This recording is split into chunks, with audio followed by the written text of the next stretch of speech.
Akagero ibyishimo bitagira iherezo ubwo tuzaba twicaranye n'uwaducunguye. Nshuti yanjye nawe ndakwifuriza kuzamura iyo. Ubwo tuzaba twicaranye n'uwaducunguye. Nshuti yanjye nawe ndakwifuriza kuzamura iyo.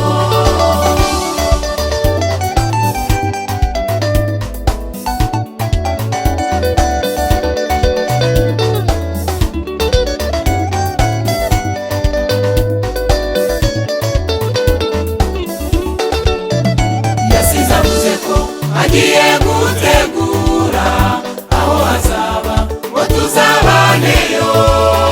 Ndahamya ko ibyo yavuze ari ukuri, nawe yatinda ntabwo azahera.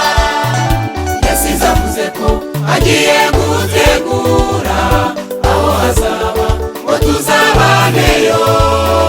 Ndahamya ko ibyo yavuze ari ukuri, nawe yatinda ntabwo azahera. umuneze rutagira akagero Akagero ibyishimo bitagira iherezo ubwo tuzaba twicaranye n'uwaducunguye. Nshuti yanjye nawe ndakwifuriza kuzamura iyo.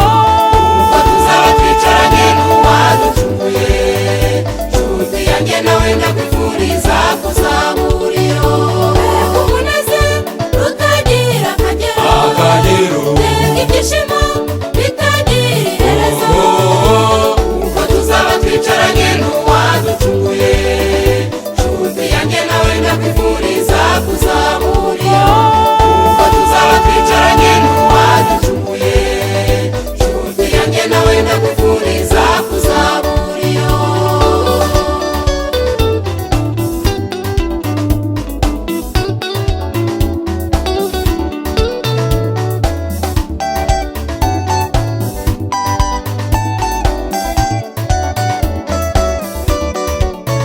Nshuti mugenzi wa yawe gucika intege, munanizwe n'iyi si akanya gatoya.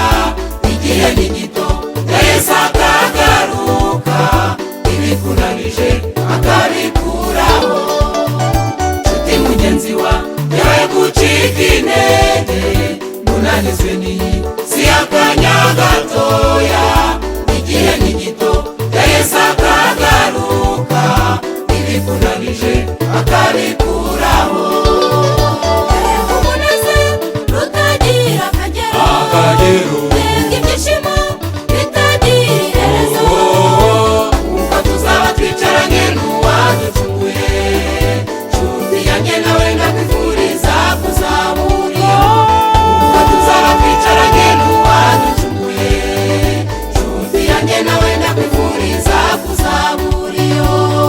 umuneze rutagira akagero Akagero ibyishimo bitagira iherezo ubwo tuzaba twicaranye n'uwaducunguye.